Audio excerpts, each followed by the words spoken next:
ናችሁ ቤተሰቦቼ? የሄርሜላ ወንድም በቀልድ ወይ ቀለበቱንም ረሳውት ቀለበቱን ላንጣ ሲል አብርሽ እንዴት እንደደነገጠ እንደፈረጠጣ ጠይቁኝ። የምሬን ነው። ሄርሜላዬ የኔ ቆንጆ ነፍሲ ማር የኔ እናት ምን እንላለን ከዚህ ውጭ እንግዲህ ምንም እናግዝሽ የምንረዳሽ ነገር የለምና የህልም እንጀራው ነው ብሻለ የአብርሽ ቀለበት ሲባል እንኳን እንዴት እንደሚደነግጥ ሳየው እኮ ግርም አለኝና አሳዘንሽኝ። ምን ላድርግ? ሰላም ጤና ይስጥልን ውድና የተከበራችሁ የምትክዬ ዩቲዩብ ቻናል ቤተሰቦች እንዴት አመሻችሁን?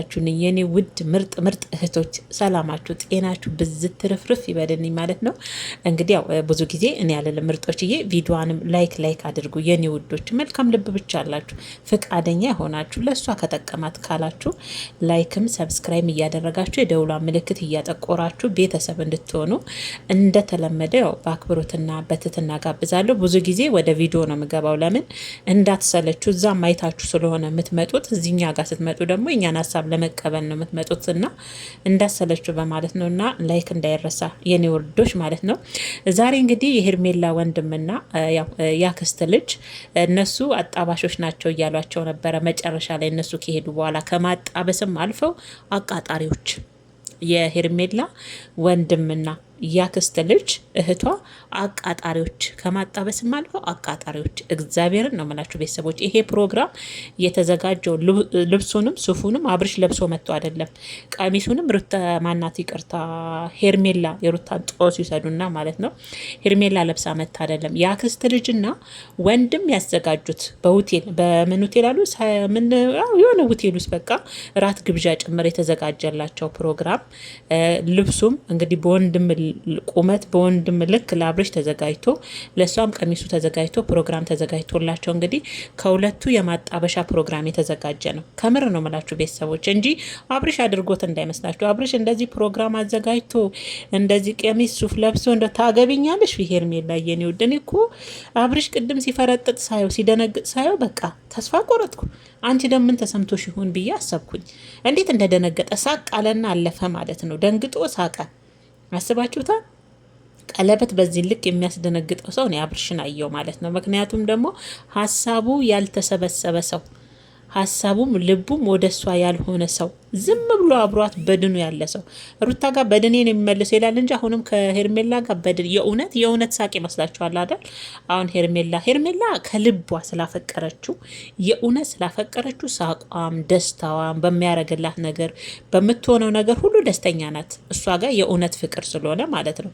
አብርሽ ጋር ግን የጆካ ከላይ ይሆናል አይደለ? እዛም የለመደ ልብ መቼም አንድ ቦታ ተረጋግቶ ተቀምጦ ይኖራል ማለት ዘበት ነው እና የውሸት ስለሆነ ሳቁም ሁሉ ነገሩ የውሸት። እስቲ አሁን ቀለበት ምን ያስፈረጥጣል? ምን ያስደነግጣል? አሁን ወንድምና እህት እንደዚህ ቀሚስ ሱፍ ምናምን ሰርፕራይዝ አድርገው ራት ግብዣ ሰርፕራይዝ እንዳደረጓቸው ሁሉ ራት ግብዣም አለ እኮ በዛው ወደ ሌላም ፓርቲ ሊኖር ይችላል። እኛ አናውቅም። ከካሜራ ጀርባ እንግዲህ የሚፈጠረውን ራት ግብዣ አለ፣ ወይን አለ፣ ይጠጣሉ፣ ይዝናናሉ፣ እንቅስቃሴም አለ በራት ግብዣ ውስጥ። ከዛ በኋላ የሚፈጠረውን እንግዲህ ያው ካሜራማንና እንደው እሱ ይወቀው ነው ቤተሰቦችና። እስቲ አሁን ለወንድ ልጅ ቀለበት ልሰርላ አላለችውም። እሱ ነበር እንደውም ለሷ ልሰርልሽ ብሎ በዚህን ሳቢ ነው በጣም ነበር ደስ የሚለኝ ቢል ነበራን። የሚገርመኝ ግን ደነገጠ። አይገርማችሁ? ለዛ ነው ሄርሜላ የኔ ቆንጆ ነፍስ ይማር ያልኩሽ። ለዛ ነው ይልሽ የሰው ወርቅ አያደምቅ እናት። የሰው ምንም ብታደርጉለት ምንም ደፋ ቀና ብትሉ የሰው ባል መቼም ለእናንተ በሙሉ ልብ የእናንተ ይሆናል ብሎ ማሰብ ዘበት ነው። እዛ ላይ መድከም ራሱ የእውነት ትርጉም አልባ እንዱ መልፋት ነው። እኔ ሄርሜላ ላይ ሆነ ያየሁት ማለት ነው። እና ያው እሷ ብቻ አይደለችም አሁን እውነት ለመናገር እየደከመች ያለችው በዚህ ፍቅር ላይ ማለት ነው። አብርሽ የሄርሜላ ባል እንዲሆን የወደፊት የልጆቿ አባት እንዲሆን ያው ወንድምም ጭምር ነው የአክስት ልጅም ጨምራ እንግዲህ አሁን ላይ እየደከመች ነው አብርሽን በፍቅር ማስመጥ።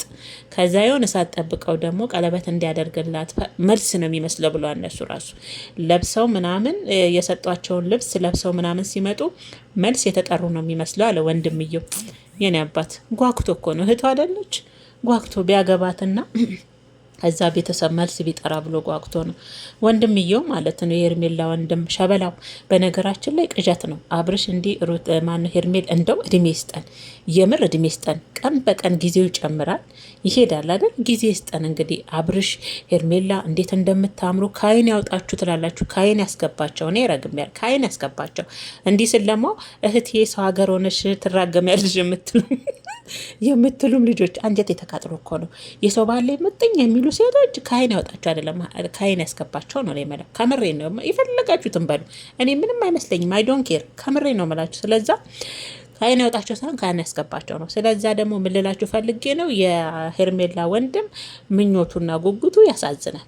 እውነት ያሳዝናል። ምኞት ብቻ እኮ ነው። አሁን እስቲ እናንተ አሁን አብርሽ ላይ የሚሰጣችሁ ተስፋ አለ? ከምር የሚሰጣችሁ ተስፋ አለ? እኔ ምንም ተስፋ አይታየኝም። አብርሽና ሄርሜላ መሀል ውስጥ የሆነ ነገር ተፈጥሮ የሆነ ደረጃ ላይ ይደርሳሉ ብዬ ከምር እንዲህ እንኳን አይታችሁ እኮ እናንተ የሆነ ተስፋ የሚሰጣችሁ ነገር አለ እኮ? የለም እኮ የምር የለም። እንዲህ በዚህ ልክ ከምር የለም። እኔ ምንም ተስፋ አይታየኝም ሁለቱ ላይ። እሷ ምናልባት ተስፋ አድርጋ ይሆናል እየደከመች ያለችው። ግን ሄርሜላዬ እንግዲህ እሱ ይርዳሽ፣ እሱ ይርዳሽ። ሌላ ምን እንላለን ከዚህ ውጭ አይደል? እንዲህ ምርጦች ምን ይባላል ታዲያ? እንግዲህ ያዙ እንድቀቁኝ ብላ ደግሞ አሁንም ደግሞ እንደለመድሹ ደግሞ ቀለበት አድርግልኝ ብለሽ እንዳታለሽ አደራ ሄርሜላ፣ እናቴ ትሙት አደራሽን። እንደው የያኔው ፍቅሬን ካልተቀበልከኝ ፍቅርሻለሁ በለኝ ብለሽ ያለቀሹ ለእሱ ይበቃሻል። ለስንት ዘመድ የሚሆን ለእሱ አንብተሻል፣ ተንበርክከሻል ከምር። ስለዚህ አሁን ደግሞ እንደው አደራሽን ሄርሜላዬ፣ እንደው አሁን ደግሞ ኦዲየንስ እንዲያለ ነው፣ ቪዲዮ እንዲየተሰራ ነው፣ ቀለበት ሰርላት እየተባለ ነው ብለሽ ደግሞ አልቅሰሽ ቀለበት ካላሰርክልኝ እንዳት እንደው አደራሽን በወንድምሽ እሸሻለሁ። ለማንኛውም ማለት ነው እንግዲህ ዛሬ የአብርሽና ሄርሜላ ፕሮግራም እንግዲህ በአክስት ልጅ አቃጣሪነትና በወንድም አቃጣሪነት የተሰጠ የልብስ እና የራት ግብዣ ነው ምርጦችዬ፣ እንጂ በራሳቸው አድርገው ፈልገውት ወንድ ልጅ ነው። በዚህ በነገራችን የሚያምርበት እንደዚህ አይነት አይደለ ዝንጥ አድርጎ የሆነ ፕሮግራም አዘጋጅቶ ምናምን እንደው በፍቅረኛዋ በአብርሽ ያምር ነበር። በአክስት ልጅ ምናምን ሰርፕራይዝ ስጦታ ምናምን ሆኗል። ምንም ችግር የለውም ይሁን። ግን ማለት ነው ምን ድረስ እንደሚዘልቅ እናያለን። ሄርሜላ ምን ድረስ ደግሞ አብርሽ እንደ ሞዴል እኮ ነው የሚያደርገው። ወይ አቤት አቤት! እነ አዶኒያ እንዳያዩክ እና አዶኒያ ሸበላ እናቴ ሲለብሱ የሚያምርባቸው ቁመታቸው እነሱ እንዳያዩክ እንደ ሞዴል እኮ ነው ደግሞ የሚያደርገው። ደግሞ ጠጋ አለ ወደ ካሜራው አለ ኪሱ ውስጥ ከተተ። እንዲህ ነው ምናምን ሱፉ ያምርባል፣ ችግር የለውም። እሷም ደግሞ እግሯን ሰቀለች፣ እንዴት ነው ተሽከረከረች ምናምን። የአክስት ልጅና ወንድም ደስ አላቸው። ከዛ አጣብሰው ሄዱ። እናቴ አጣብሰው ሄዱ። ሆቴል ያዙላቸው እስከ ራት አጣብሷቸው ሄዱ ማለት ነው። ይሰውረን ነው የሰው ባለ ሙጠኝ ብሎ ቤተሰብ ጭምር እጅ ከቶ ማንበጫረቅ ማለት እንደው እሷን እስቲ ቆይ እንደው ልሽም እድሽን ታገኛለች መቼም። የአክስት ልጅም ወንድምም እንደው መጨረሻችሁን ያሳምርላችሁ። ወንድምም እህትን እንድታገባልህ በዚህ ልክ ቋምጣል እስከ መልስም ሀሳብ አለክ። ቀለበትን በዛውም የአብርሽን የልብ ትርታን ያዳመጥከው። ግን ትርታውን አዳምጣል እንኳን አንተ፣ እኛ ራሱ እያየን የአብርሽን ሁኔታ እኔ ራሱ ገርሞኛል እንዴት እንደደነገጠ። የእውነት ቢሆንስ አላረግም ሊል ነው እናንተ። አሁን ወንድምየው ለምሳሌ አብርሽ በዚህ አይነት ሁኔታ ከሆነ ይሄን ቀለበት ለሄርሚ ያደርግለት ብሎ ቀለበት ቢሰጠው እንደው በፈተነው፣ የምር በፈተነው አላደርግም ይላል። ወንስ ሼም ይዞት እንደባለፈ ፍቅሯ እንደተቀበለው ያደርጋል?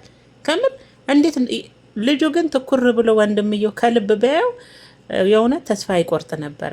የአብርሽ ያደነጋገጥ ማለት ነው። በሳቅ አሳለፋት፣ ሸፈን አደረገ ደንግጦ ማለት ነው እንጂ ራሱ ይረዳ ነበረ። አይናቸውን ጨፍነዋል። አብርሽ 100% ብሏል። ባለፈ 50 ትገባለህ ከቅርብ ጊዜ በኋላ የሄርሜላ ወንድም ማለት ነው። 50 የምትገባበት ጊዜ ቅርብ። 100% ለአብርሽ 50 ተመልካች ጭምር ማለት ነው። እና ከአይን ያውጣቸው ብለዋል። ሲያምሩ ከአይን ያውጣቸዋል። ኮሜንቶች ሲያሽቃብጡ ከሰው ባል ጋር ምንም አያምርም። ተፋቷል ምናምን ልትሉ እኮ ነው እናንተ ላላችሁ። ግን አይምሰላችሁ ውዶችዬ፣ ከምር አይምሰላችሁ። እስቲ እናያለን የሩታንም መጨረሻ እናንተ ጠብቁ። እኛም ደግሞ የአብርሽንና የሄርሜላ መጨረሻ እስከ መጨረሻው እንጠብቃለን። እድሜ ይስጠን፣ ጤና ይስጠን፣ ጉድ እናያለን። አብርሽ የእውነት ምን ድረስ ነው እስቲ ከሄርሜላ ጋር እየተጠናና የሚቆየው? ምን ድረስ ነው? ጉድ እናያለን። ከዛ ምን ድረስ ሲደርስ ነው መጠናናቱ አብቅቶ ቀለበት አድርጎ የእውነት አሁን እሱ አልቅሳ ፍቅሬን ተቀበለኝ አይነት ነገር ሳይሆን ራሱ አፈቅርሻለሁ ታገቢኛለሽ የሚል ቀለበት ፕሮሚስ የሚያደርግላት ጊዜ ምን ላይ ሲሆን ምን ላይ ተጠናንተው ሲያበቁ ነው የሚለውን እንግዲህ ሁላችንም በጉጉትና በተስፋ እንጠብቃለን፣ ታሪክ እንጠብቃለን ማለት ነው። ቅርብ ጊዜ ምናልባት ነገሮች ይገለባበጥ ይሆናል፣ አይታወቅም። እና ለማንኛውም ምርጦችዬ ያለው ነገር ይሄ ነው ማለት ነው። ቅመሞችም ያው እንደ ማጨብጨባችሁን ቀጥሉ። እንዳጨበጨባችሁ መብታችሁ ነው። ሄርሜላንም መደገፈውን አልቃወምም። ጌታ መብታችሁ ነው። ደስ ያላችሁን የመሰላችሁን መደገፍም እቃወም መብታችሁ ነው። እና ሰላማችሁ ብዝት ይበልልኝ።